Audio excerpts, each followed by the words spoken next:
they'd get angry at me all the time, and I was scared to even do something carpentry wise because I was scared I was going to mess up, and I'll just get roused on for it.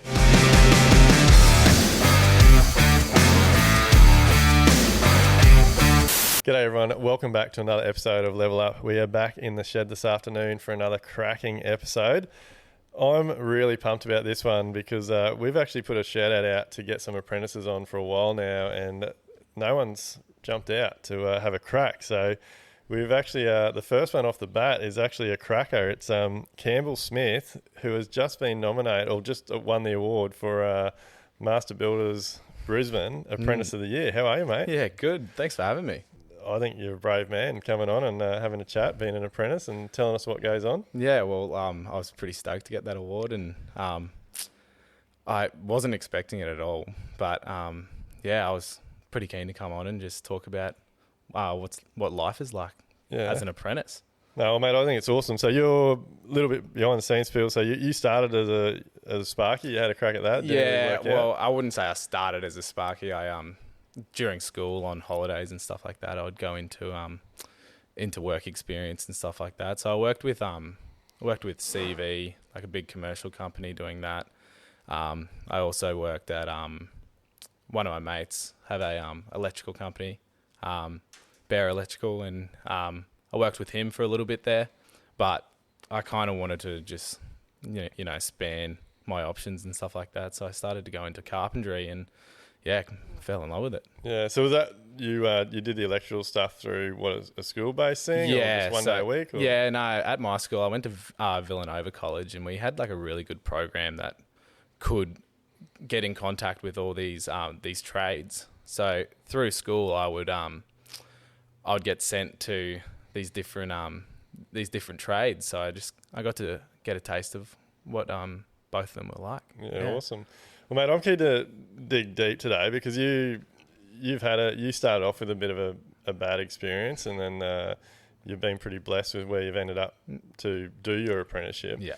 And look, I think it's really important I talk about it all the time. Like, I've had a lot of personal growth and stuff, and like I think back to how I treated some of the apprentices 5-10 years ago that went through our company. They would get treated very differently now, and even apprentices we've had recently. And the way that some of our staff communicate with them and things like, so I'm very big on learning and improving and making sure the culture and the team is really big. But I'm keen to hear your point of view as a young guy that's in the trenches, actually they're doing it at the moment. Like, you got a wicked boss in Matt. Like, so you work. Campbell's currently working for Matt and the team at Frameology. Who's also going to come on the podcast in a couple of months' time. But tell us how you started. So you had a bad experience with someone else previous to Matt, didn't you? Yeah, so this was also from school as well. I got sent to another builder who I was on trial with a few other blokes, and I was lucky enough to get the gig. I was there for about 3 months doing my probation and stuff like that. Then I was there for another 3 months when I started my apprenticeship, and basically said that this is probation, your next 3 months is probation. So I pretty much did 6 months of probation. And within that was COVID. So I graduated in 2019, went straight into work, did about 6 months of work. COVID hit early 2020, and he lost a massive contract. So I got let go, which was, a blessing in disguise, I would have to say. Cause, so what do you think was, like, what made it difficult there? Like, was it, do you think it was the employer, or was it like your green coming into the job? Like, I was, and of course I was green going into the job because everyone is. Like, I've just come out of school. I wouldn't even know what a hammer was or an impact driver. I had no idea. But I wouldn't learn anything. I'd just be digging, and I know, and first years obviously have a lot of that, but when you have none of it, you go into second year and you go, well, when am I actually going to start learning this stuff? Because I didn't actually get to learn anything. So but when I got let go, I had to go to Matt and say, hey, thanks for taking me on board, but I don't know anything. Yeah. And I'm 6 months into my apprenticeship and I've still got no idea. And which was good to get out to him. But so for builders and even carpenters and stuff working for builders, like I think this is a really good conversation. Like why do you think that was? Like what do you think, like, they didn't trust you? Like, I think this is something that is really important, and because like I said, I've changed a lot, and I'm working on my older members of my team. Like, people have to learn. Like, none of us get to where we are instantly. Like, we've all had to learn. We've all had to make mistakes and fuck ups and cost money and all those types of things. So, like, why do you think you didn't get to learn in those first 6 months? Yeah, I don't know. I think it's because I started when I was 17 and I turned 18. I was young, and I think it's kind of just a stigma of, like, pick on the young one. Like, he's the young one, so I'll get him to do all the bad jobs, and we'll kind of just pick on him. Like, some people it's almost therapy out of picking on someone, I reckon. It's crazy. Well, they're taking their home life and their frustrations out on... Yeah, exactly. Whether they do have stuff going on at home or something like that, I just don't think it's the best way to go about it is taking it out at work. So, because then I would go home in such a terrible mood and stuff like that. But and think that you're not achieving anything. Yeah. Like, you're wasting your time. But, yeah. So were you asking to do other tasks, or were you putting your hand up to try and do more? Not really, because when I was 17, 18, I was kind of like in my little ball, and I didn't really want to go out because I was scared to, like, they'd get angry at me all the time, and I was scared to even do something carpentry wise because I was scared I was going to mess up and I'll just get roused on for it. So yeah, like, waking up every morning and having to go to work was like a bit of a struggle for me. Yeah. Literally COVID hit. I lost my job and I was probably out of work for about 6 weeks until, from my old job that I used to work at, in school. I used to work at a cafe and I was a dish pig there. I was working for my godmother, and I met Matt, my current boss today, about 3.5 years ago at that cafe, because he used to come in all the time with his dog and his partner Candace, and met him, and he was just willing to take me on. It was, at the time, it was him and another tradie. So at that time, and took me on, and he kind of said to me, he goes, I just want to wait. I want to wait so that I don't want you starting on a terrible job. Like, I've got these retaining walls that we're putting in, but I don't want you to start on that. I want you to start on, like, a better one. And I said, oh, nah, like, can I just get on the retaining walls? Because I was keen as I've never done stuff like that before. I was just digging and all that. So I was keen to do it. So he put me straight in the deep end. So it was me and the tradie doing these retaining walls. And so what do you think the difference is? Like, was it just starting fresh and knowing what didn't work the first time, or like Matt's attitude was different? Like, yeah, Matt is such a laid back person. He knows what he wants, and he's a people pleaser in a way, but also to an extent that he can get up people in the right tone, in the right sense. It's not like getting roused on all the time. And it's like that saying where, oh, I'm not mad, I'm just disappointed. And it's almost worse being disappointed. And that's what Matt gets. He doesn't actually get angry. He just gets disappointed, and then you go, shit, like, I'm going to have to make it up to him. Yeah. So it's kind of, and I was saying it before, like, throughout these 3.5 years, it's kind of crazy I could probably call him a friend. And I don't think many apprentices these days could call their boss a friend. Yeah. Which is probably the coolest part about it. And it makes me want to get up and go to work. Yeah, Like- no, it's awesome. And I think, yeah, look, like I said, it's something that I'm always conscious of, and like I'm definitely on some of my team to change the way we deal with, and it's not even the younger ones, like just when we put new guys on, like everybody has different skill sets and whatever. Personalities. Personalities, opinions, all these types of things. And I think it's good that you pointed out, like it made you feel shit going to work. And like when bosses, because I thought the two bosses I had through my apprenticeship were just animals, mate. Like just the way that they yelled and like worked me like a dog. Yeah. And it was horrible. Yeah. Like I hated it, and I busted my ass. Yeah. Exactly. But I look back now, and like I wouldn't be where I am now if it wasn't for them driving me so hard. Yeah. But I believe there's ways you can get people to get good at what they do and have good output without having to treat them like a dog all the time. Yeah, exactly. And a lot of tradies say that to me. So like they go, "Oh, back when I used to be an apprentice, I used to."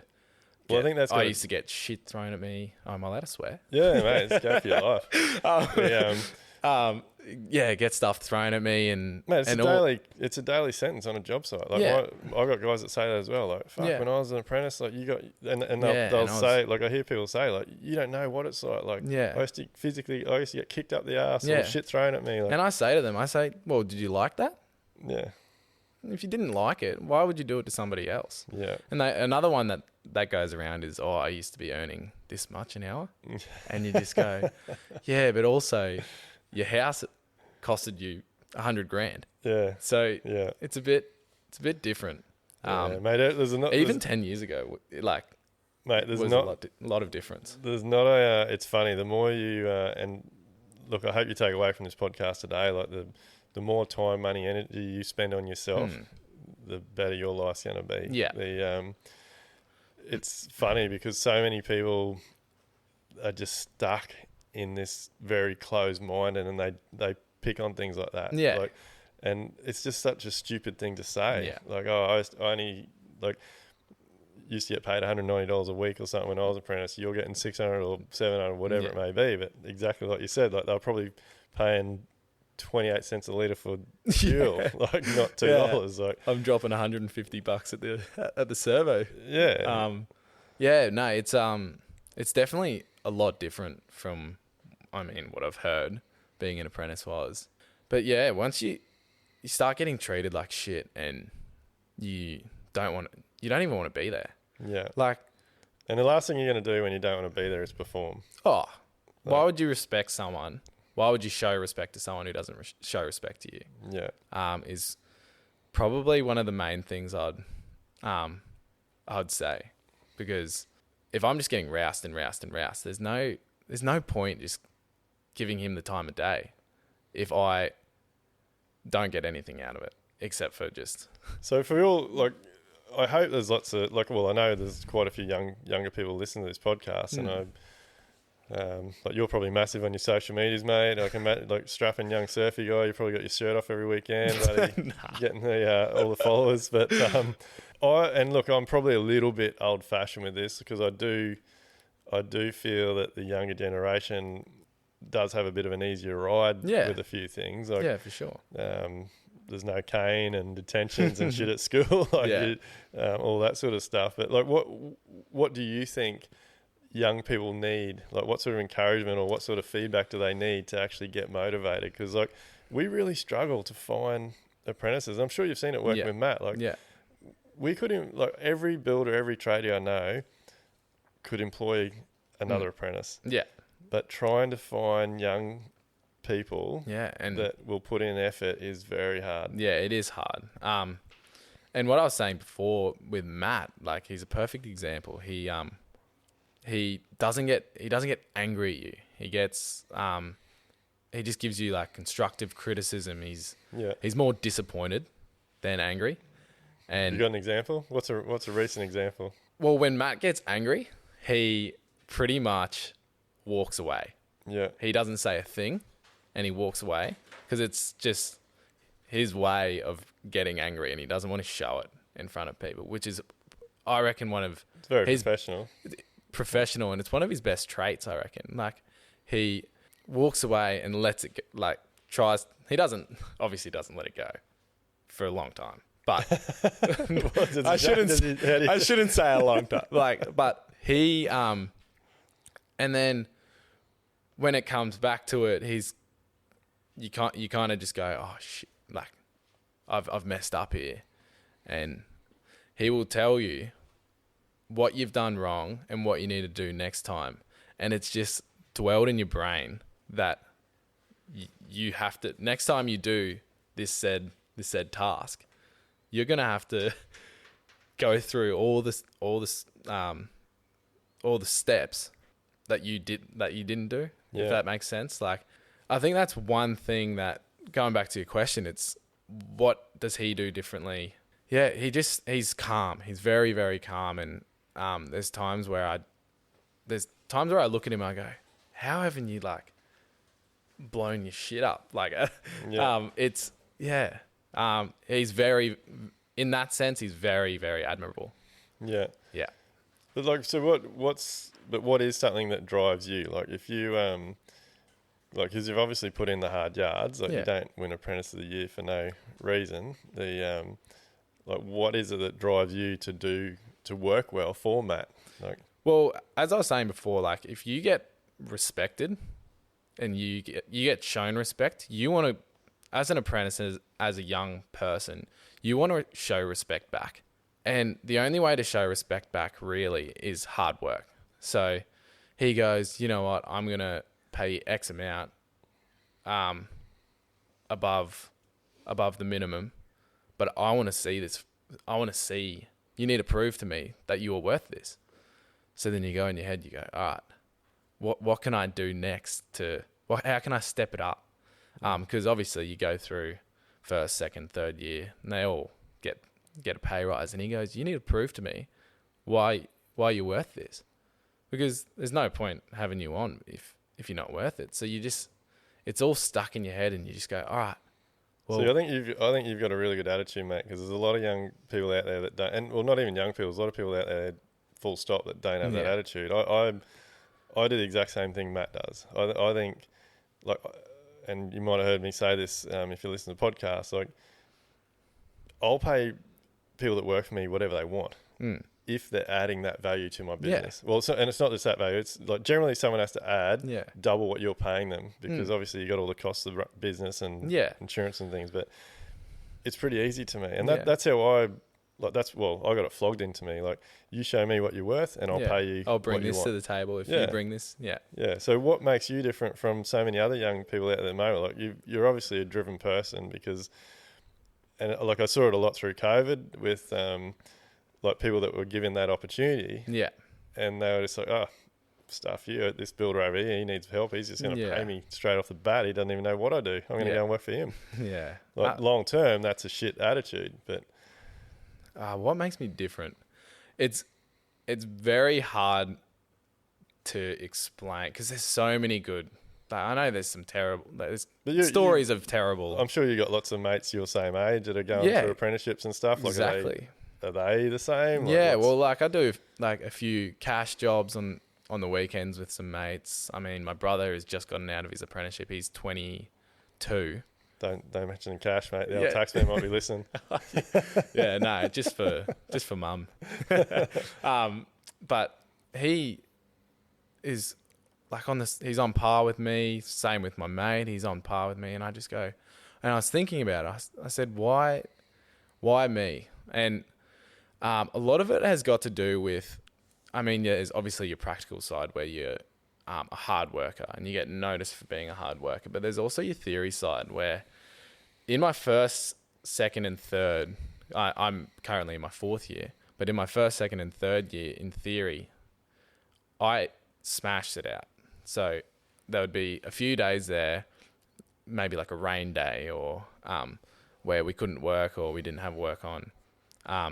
I would smash my whole year's worth out, and I'd be ahead. And then my trainer would look at it and be like, because I got nominated by my trainer as well for this award. Yeah, right. So, and I think it comes down to also your theory. If you smash it out, it's all effort, mate. People are seeing that you're putting in the effort. Exactly, and if I've smashed it out and I've got nothing else to even worry about, it's not in the back of my mind at all.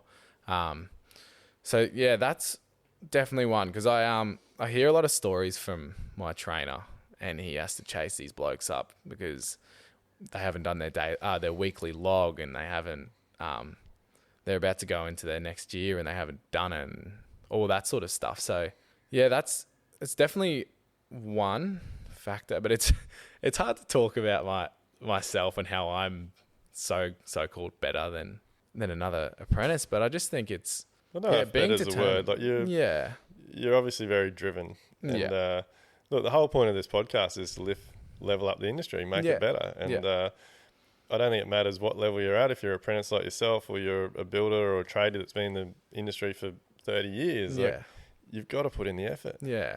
Like effort gets results. Like action takers and money makers. Like and I think you're going to have a long, successful career, mate. Like but so what? Like, do you know any younger people your age, or even that you talk to at college and stuff, that are saying like, "Oh, this is shit. My boss treats me like shit." Like, what's the stories that go around? Yeah, there are a few people like that, but my theory is actually online, so I don't actually go into a class or anything like that, so I don't get to meet people in the similar sort of boat as me, but it's more my friends. Like, I've got a few friends that have really good bosses, and then I've got a few friends that hate it, and they're so, like, there's a few of my mates that have left building as a whole. I've got a mate who was a Sparky, and he left and became a real estate agent because he just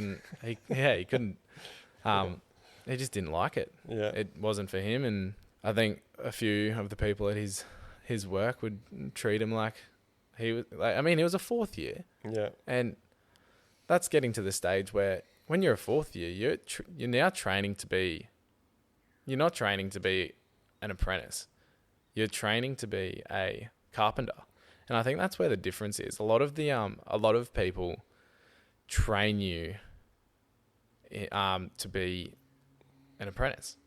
They want you to be a good apprentice. They want you to be a good apprentice. But the way Matt saw it was, in the future, I want you to be a good tradesman.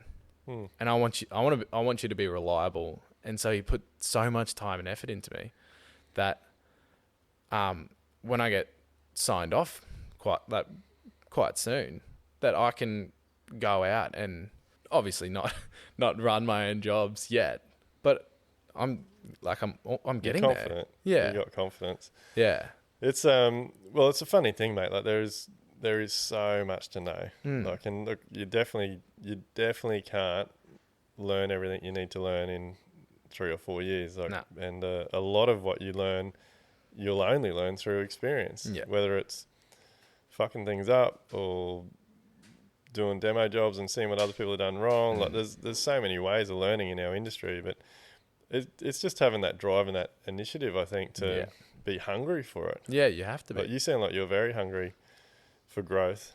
Yeah. Well, I mean, yeah, you look at it and you go 4 years, and you're a first year apprentice, and then just say you look at a set of plans and you go, how on earth am I going to know what that's going to, like, what that says? I have no idea. And how does this 4th year apprentice know what it all says? Like, I won't be able to learn that in 4 years. But once you start putting your mind to it, you can actually learn it quite quickly. Do you like read plans and look at documents after hours and stuff, and prepare for new jobs? And because Matty has this. We're on Builder Trend.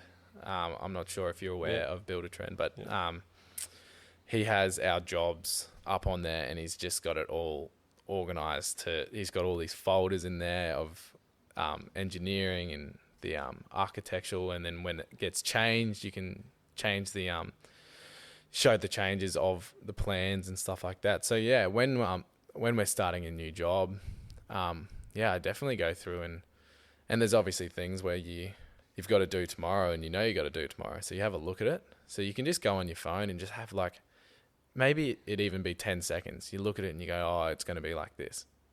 And you go back the next day and you know what you're doing.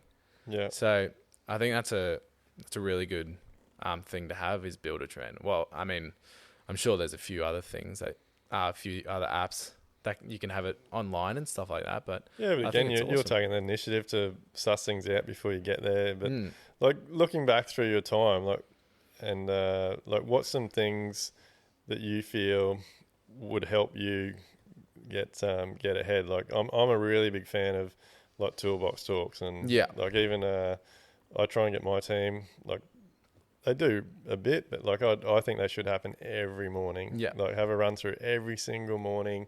Righto, guys, this is where we got to yesterday. This is what's next. Who's doing what? What do we need? Are we short on materials? Do we have everything? Like, let's get set up. Like, and it's thinking ahead. Taking the time to think ahead. Yeah. We do the same thing. It's Matt sits us down, and he's a massive, and funnily enough, it being Are You Okay Day, he literally sits us down and asks us that question. And we've made it a thing where we ask each other what we are on a scale of 1 to 10. Yeah. And obviously 10 being the best and 1 being the worst. So that at the start of the morning, you know whether he's feeling all right or stuff like that. So we do that every morning. Yeah, right.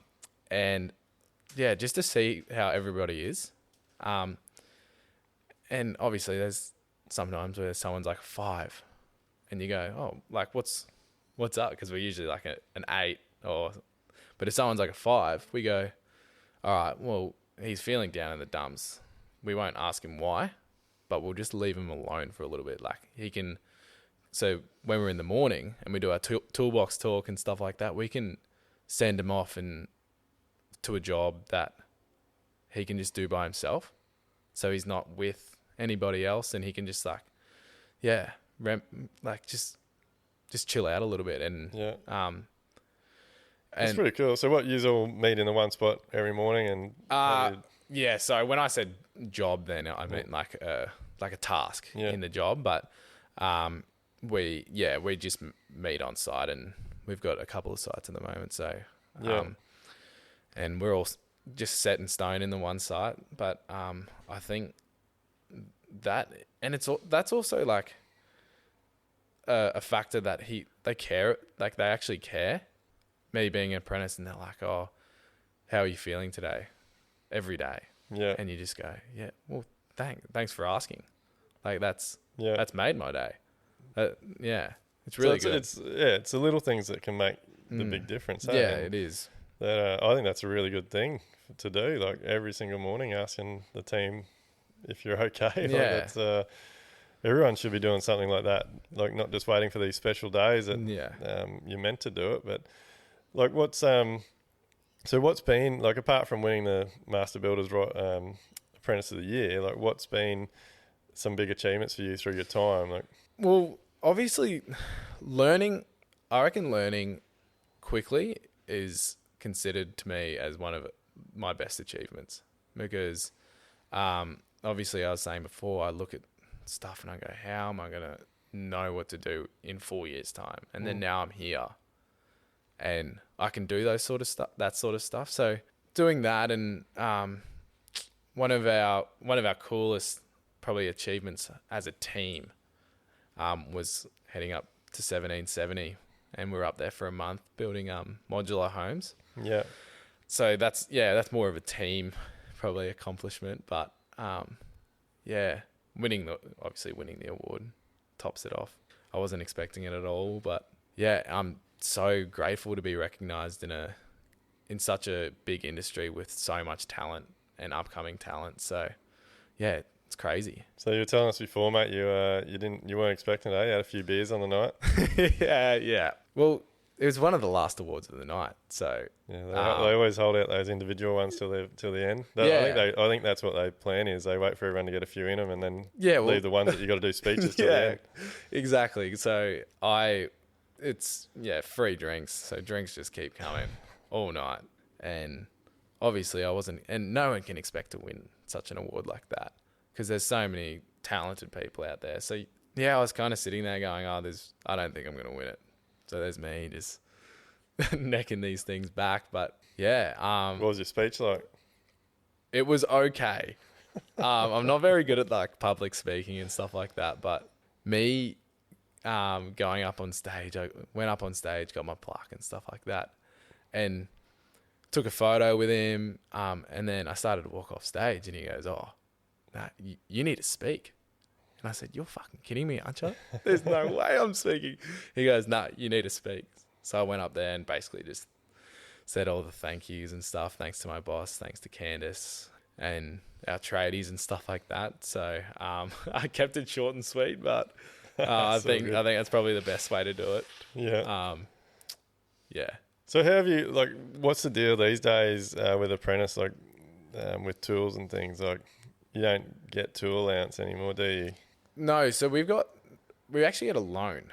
So I'm not doing it, but when you start your apprenticeship, they give you a 20 grand loan, but it comes in increments. So it comes monthly.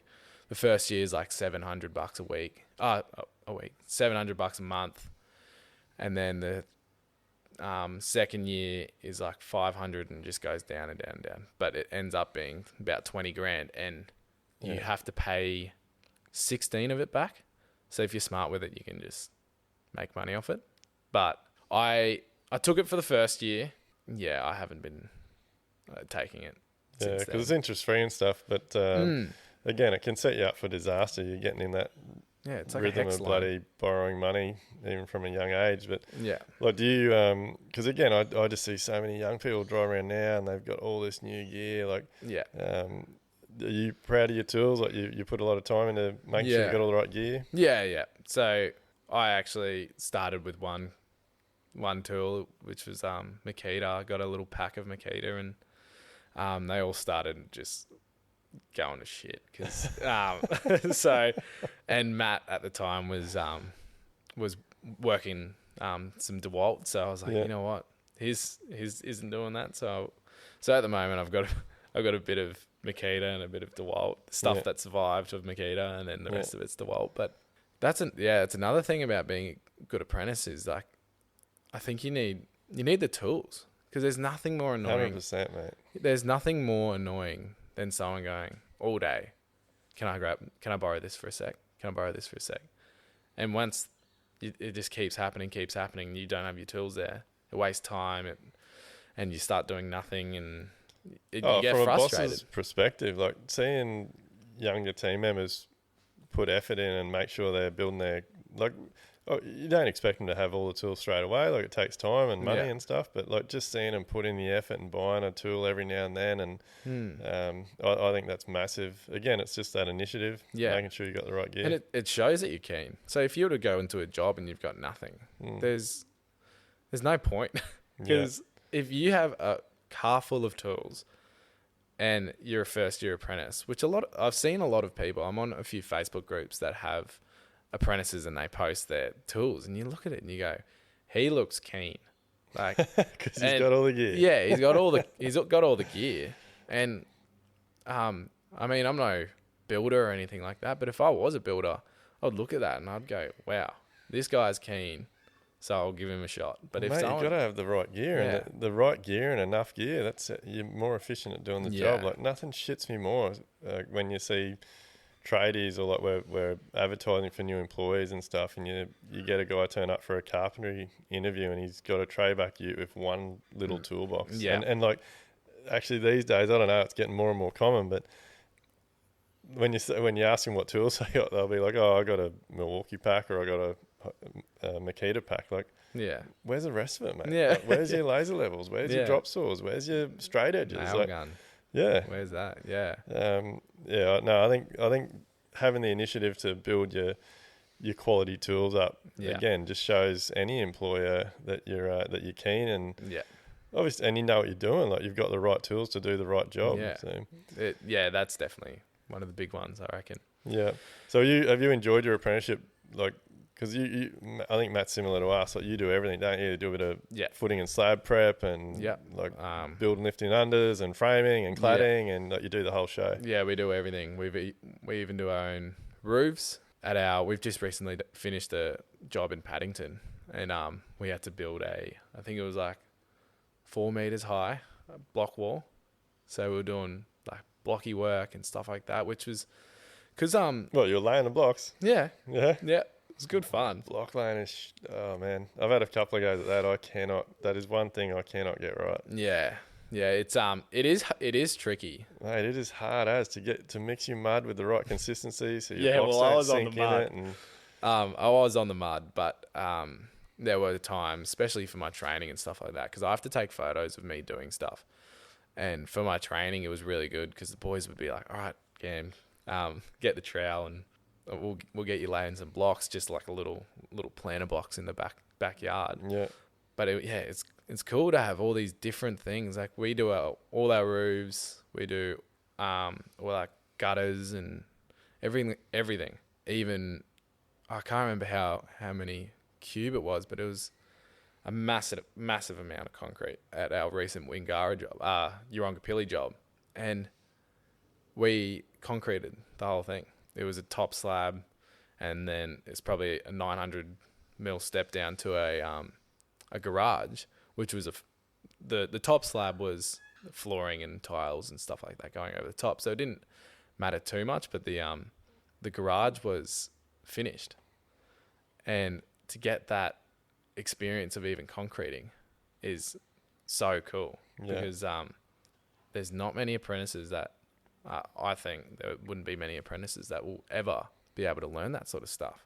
Oh mate, I tell my guys all the time, like I don't know if like they appreciate it, but like the younger guys coming through, like it is getting fewer and far between. Like a lot of carpentry apprentices now, like they're even split. Like they do their whole time just doing framing, or their whole time just doing cladding, or lockups or something. Yeah. Like, to get like it's more of a building apprenticeship. Yeah. Like you're learning everything. Yeah, and then it comes with like later on down the track, it's like, what's cost effective? Like, what was the difference between us doing this concrete and what was the difference between a concreter doing it? Yeah. Like we wouldn't have done it if it wasn't cost effective. So that's probably like the next step. Yeah. Well, there's lots of things that play into that. Like as you get more experience and you possibly start your own business, like there's so many things that come into play with stuff like that. Like it might have depended on timing or whatever it may have been, but just having the skills in your team that allow you to make that decision. Well, righto, this job's got to be done, or we can't get a concrete, or yes, it's going to save us some money if we do it ourselves. Like having your skills is going to allow you to make those decisions moving forward. So, like, what's your plans? Like, do you plan on eventually being a builder, or? Well, yeah, I reckon once I'm finished my apprenticeship and I've just got the tick, I reckon I'll probably start doing my Cert 4, and I don't want to jump into things too quickly because I've obviously just got still so much to learn, and I don't think anyone in this world has learnt everything. So Never, mate. Especially with building, there is new shit to learn every single day. Yeah, and I just don't want to jump into it too quickly. So I'm happy to just stay around with Matt and just to keep learning, really, because I mean, I've learned so much through 4 years, but I'm probably not even halfway. Yeah. Like I've still got so much to learn that's to do with like running my own jobs and stuff like that. So what's your favourite part of a build? Of your like being a carpenter? Being a carpenter. What's something you really love doing? I love the finishes. So when you come back and you've been on this job for a whole year, and you get to look back and once it's all painted and stuff and the scaff is dropped and you look at it and you go, I built that. Yeah. It's probably the most satisfying thing about my job.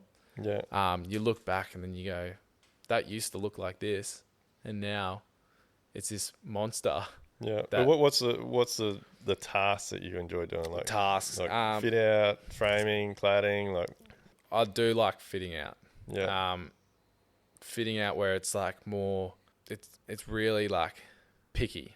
You can't, you don't have much room for error is kind of where I like to challenge myself. And I think being able to get stuff absolutely perfect is probably my main like pick me up. I just, when I get something right and like it looks perfect. Well, again, that just shows you your initiative. Like you like to make sure things are done correctly. Like have you seen things that, like, have you brought stuff to the table? Like, I know, like, I'm a big fan of encouraging everybody, and it doesn't matter if they've only been doing it 2 weeks, but like someone, and I'm keen to know if you've been in this situation. Like, you might see something that's getting done on the jobs, and you just think, oh shit, like, why aren't we doing it like this? Like, that'd be heaps quicker. Like, well, there's obviously like the really little bits. I haven't been involved in a big decision, and I don't think but just I little should things. be. Like, But just little things. Like, there are things like you're skirting and someone goes across and they do a miter to a door, and it's like you have to put like a little tiny little skirting piece in there, and I'd be like, oh, don't you reckon it'd look better if we just do a return miter and finish and just once you look up, it's just like a square set into a return miter. It would look way better. And then they go, you know what? Yeah. And it's rewarding it's such a little thing, but it is rewarding to see that someone goes, you know what? Like, that's actually a really good idea. Well, I think there's a lot of builders out there, mate, that don't let that happen. Like, everything's their way or the highway. Like, you've got to encourage your team or give your team permission to be able to have that input. Yeah, because no one knows everything. Exactly, and it was really good for. So earlier in the year, we started off this year by doing modular homes in a shed. So we used to build these homes in a shed, and Matt was there with us, and he had an office set up there. So Matt's just been working his ass off in the office, and he doesn't really have that much time to get out on the tools. And so we kind of, in this modular job, we had the Paddington job still going, so all the boys were finishing that off, and he set me the challenge, and he goes, you know what, like, here are the plans. You can see they're a bit different, obviously, because it's a modular home, so you've got like your set 1, 2, 3, and 4 modular homes, but I want you, he's like, I want you to start off by doing the floor system, and then I'll come out and check it. And then when you get that, it's almost freedom, and it's, you get to decide what happens next. It's very rewarding, and then all you want to do is get it right. So you go in there and you start, I don't know, you get like really motivated and stuff like that to, because I've got someone next to me, and I'm telling them what to do. And yeah, it's really rewarding for him to just go, you know what? I want to see how you go. And he goes, well, if you mess it up, well, so be it. Like, I think it's a good attitude. And I think it's something that a lot of builders or bosses out there overlook. Like, and I know I did for a very long time, but you've got to give your team permission to just do their own thing every now and then. And it's with younger guys like yourself, like, as a boss, there's going to be fuck ups. Yeah. Like, as simple as that. Exactly. Like, if it happens multiple times, yes, then something needs to be done about it. But the best way to learn is by getting in and having a go. Yeah, and I think you learn more when you fuck up. You learn more and you learn quicker. Because you're not going to do it again. Yeah. Yeah, there's so many times where you mess up, and I still remember this time when I was probably like a second year, and I was doing my second ever door jam, like a French door. Yeah. And they I was building these jams out and stuff like that, and it was my second time doing it, and I messed my first one up really bad. And my boss goes, you know what? Go in there and try it again. We'll do it again. So I did it, and yeah, I'm a second year apprentice, so I've done it and started to do another task after that. And I see him walk into the room where the jams were, and he just yells my name out, Cam, come in here. And I've gone, oh, no. So I've walked in there, and he goes, tell me what's wrong with this. And I go, looking at it, and I've gone, oh, I don't know. What's wrong with it? He goes, no, tell me what's wrong with it. And I've gone, no, like, Matt, I seriously don't know. He goes, good, because it's perfect. And I've just got, like, everything has just come off my chest, and I'm just going, yes, I've smashed it out. That's the sort of banter that Matt and I have. Is he stitches me up, but it's all for a laugh. And but he's giving you a crack. Like, if you didn't stuff it up the first time, you wouldn't have learnt what not to do the next time. Exactly. But yeah, that's probably the biggest way to learn is, giving it a crack. And if you mess up, you learn even quicker. Yeah. Well, growth is learning from your mistakes, mate. You're never going to have growth if you're not making mistakes. It's just, like I said, it's not doing them multiple times. But yeah. And like, well, that obviously gave you a heap of confidence. It would have given Matt confidence. And I'm sure after that, he would have let you try more things. Yeah. Like. Yeah, which happens all the time now. He just goes, I want you to do this. And obviously you mess up every now and then. But yeah, as you were saying, like, if you mess up all the time, then there's a bit of a problem. Yeah. But you mess up, you learn from it, you move on. You do it again and you do it right.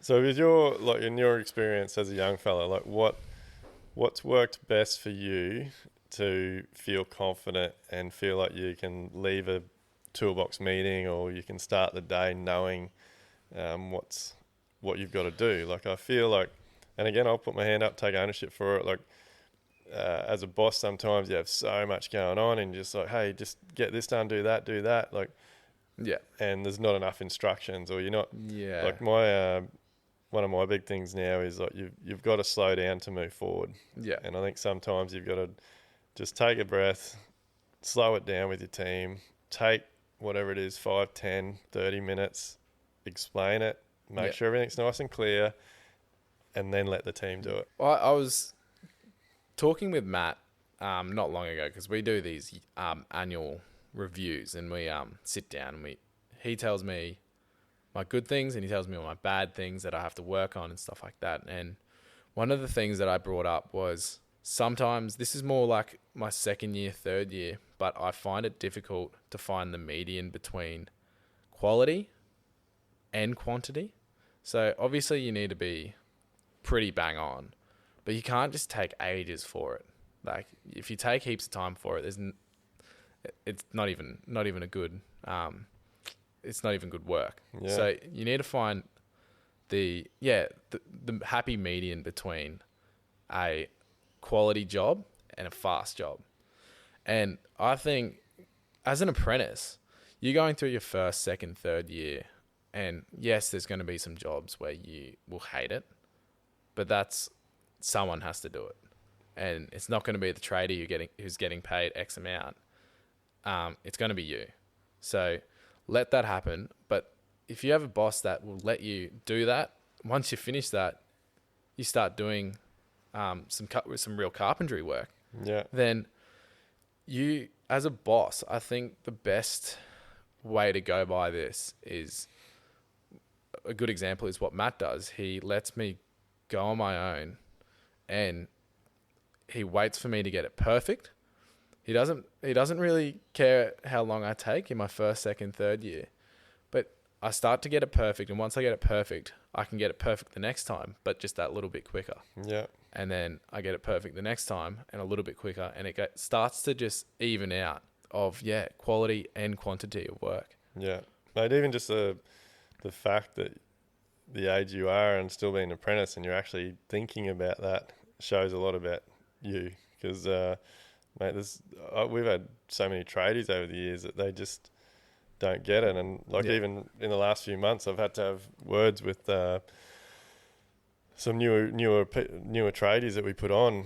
Like, one example was it was the first time they'd done some fit out while they'd been working for me, and like they literally took 6 hours to hang. And I know because it was on a job that I was physically there for, and they took 6 hours to jam up and hang and fit 2 barn sliding doors. And right. Like, mate, seriously, you've done a perfect job, but with what I'm paying you and what those materials cost, if I add it all up, it gets to this. Would you pay that for what you've just done? I'm like, oh, yeah, probably not. Probably not. Well, like, come on, like, I'm paying you as a tradie, like, you got to get some speed. Like, And I think that's probably one of the best things to do as a boss is put stuff in perspective, because that's what Matt does really, really well. Like, I'll get something perfect, but it's really slow. And he goes, so you took X amount, it costs X amount to do this, and this is what I expected. I expected it to be this much, and now it's this much. Would you pay this much for what you just did? And you kind of look and you go, nah, there's no way. So yeah, that's also part of just like the learning curve of it. So yeah, it's great for a boss, I think, to put stuff in perspective, because you can look back and go, all right, nah, that's not acceptable. Yeah. Because you don't get to see, some people just don't get to see the perspective of the boss.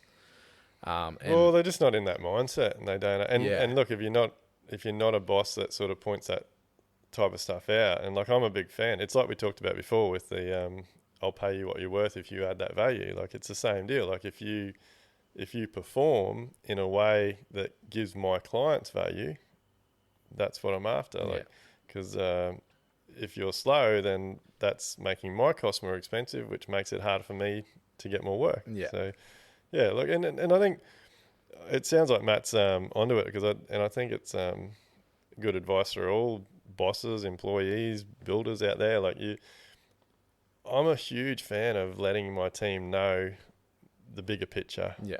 Like, you've got to look at the bigger picture with everything, I believe. You can't just be focused on this one part of it. Like, you've got to know the bigger picture and know why, if you take that long to do that, then that costs that much, and then that's going to cost, then I've got to charge this, and then I've got to charge the client that. Like, look, some people it might not, but most people, they'll go, oh shit, yeah, right. Like, I wouldn't pay that, so I better pull my finger out. Yeah. Yeah, but, it's a bit of a wake up call. Yeah. For anyone, whether it be a tradie or an apprentice. Yeah. So, mate, I want to ask you a couple of questions now before we wrap it up. So, like, if first one's for, we'll go with the bosses to start with. Like, for any bosses out there that may, whether it's apprentices or employers or whatever, but if they're having a bit of trouble with getting their team motivated, I want to hear it from you, mate. Like, what's some advice you could give to people to get their teams motivated? I think it's, if you treat your team, whether it be an apprentice or the whole team, if you treat them with respect, they will treat you with respect through work. They'll showcase their hard work, and if you respect them, that is their way of showing respect back. Because if you don't respect them and you rouse on them all the time and they don't want to be there, there's no point of an apprentice coming in every single day and getting roused on, because he's not going to do work for you. Yeah. And then it gets worse and worse and worse until he's gone. So there's a lot of things out there where I probably wasn't, at my old company, I probably wasn't the best. But it's because I'd get roused on every day, and the absolute last thing I wanted to do was to go to work. And I didn't want to be there. And I probably was starting to become a terrible worker. And it's not because I wanted to be a terrible worker. It's because I didn't want to put any effort in, because nobody showed me respect. And I think that's, as an employer, you do actually show your respect through work, because you're getting X amount of money, and he says, oh, you have to showcase to me what you're worth. So it's kind of your bond between your boss and employee, and how much respect they give you, I think. So before I go on to my next question, like, just can we dive into a bit, like, you getting to that, like, not wanting to go to work?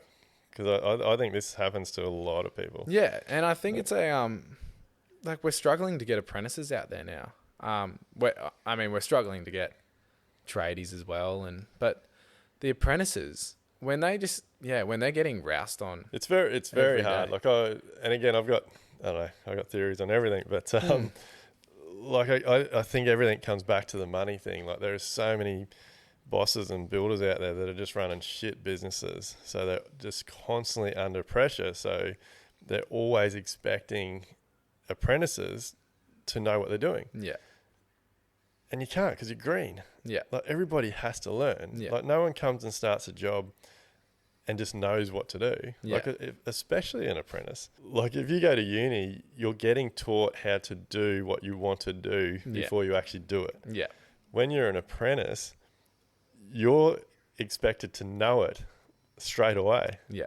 Like there's no teaching. Because you're getting paid to do it. You're getting paid to do it. Yeah, but it's like I would go in every day and just go, nah, I don't really want to work for you because you don't want me there. It feels like you don't want me there. Maybe you do, but I don't feel like... If you look back, so I've got a saying I live my life by, like nothing happens to you, everything happens because of you. Like if you think back, is there something you could have done differently to get respect from them? Oh, I don't know. Because I think, I said it earlier, people get therapy out of picking on someone because they've obviously had a terrible time at home but I think they've already made their decision up before you get there. So they know this 17-year-old apprentice is coming in. Yeah, I'm going to pick on him. He needs to learn this way, which I personally don't think is the right way because it's definitely not the right way. I don't want to work. Yeah. And it comes down to that.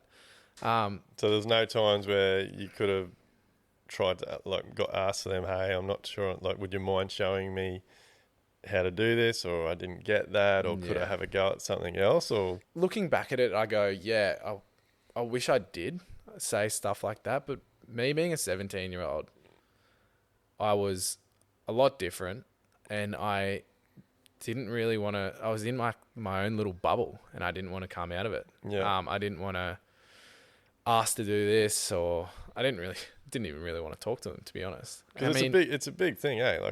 Because you're still a boy. Yeah. And you're on these job sites and you're expected to be a man. You just come out of school. Yeah.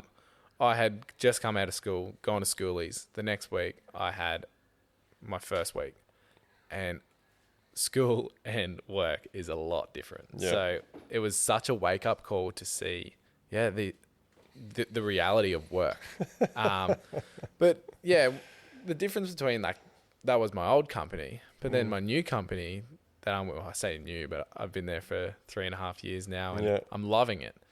I was I think must have been a second year apprentice, and Matt gave me a company van where I would store all the tools and stuff like that for the boys, and I'd get a fuel card and stuff and all that. And I look and I've just gone, well, I must have earned this.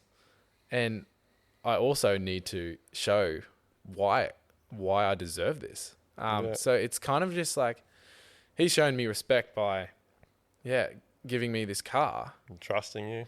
Yeah, because he wouldn't give it to someone that he didn't like or was not terrible. Performing, Yeah. So gave that to me, and it was kind of like a little pep up, and you go, all right, sweet. I'm going to what can I do next to impress him? So that's the difference, where I don't want to impress the blokes at my old company, but I want to impress Matt because he's kind of impressed me. Yeah. So what can I do to impress him? So mate, what about, like, what's your advice for younger people out there that might be thinking about becoming a apprentice? Well, you work a third of your life. So if you were to become an apprentice, yes, they're sussing you out on how good you are or how motivated you are. You show you 100%, but if you also have to suss out whether this is going to be a good place to stay, because you're at work for a whole third of your life. If you're at a job where you don't really want to be at, you're not going to like it. So in a sense, you have to know what they're like, and they need to know what you're like. So being an apprentice is when you go in there, and it's just say you've just come out of school, and all those kids are addicted to being on their phones.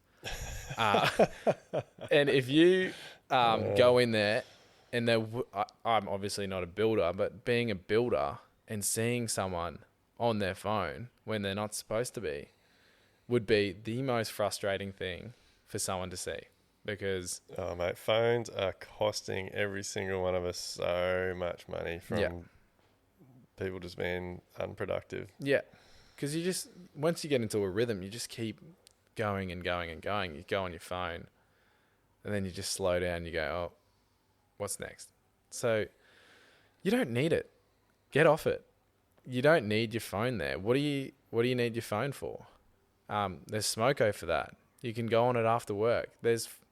You can be off your phone for 4 hours, then Smoko, then you can be off it for 4 hours again. It's not that hard.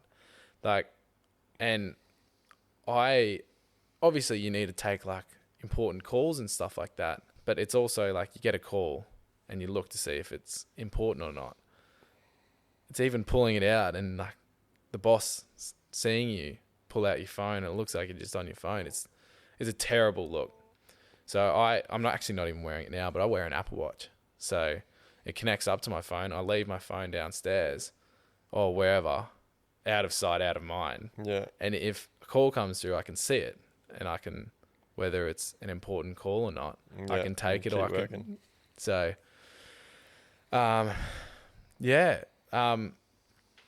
you need to be, to answer your question, you need to be motivated. And you need to find someone who motivates you, though. So life as an apprentice now compared to what it used to be is a lot better. But you also need to, you need to find your ground, I think. Yeah, no, well, mate, look, I think, I think you're going to go a long way. So I'm keen to see you. I'll have to start following you on Instagram, mate, and bloody keep an eye on you. But look, hats off to you for showing initiative and putting in the effort, and you can tell by just the way you talk and the way you think that you're going to have a big future ahead of you. So good luck to Matt, and good luck to you for your future, and thanks very much for coming on. Thanks for having me. It's been a pleasure. Cheers, mate. Are you ready to build smarter, live better, and enjoy life? Then head over to livelikebuild.com/elevate to get started.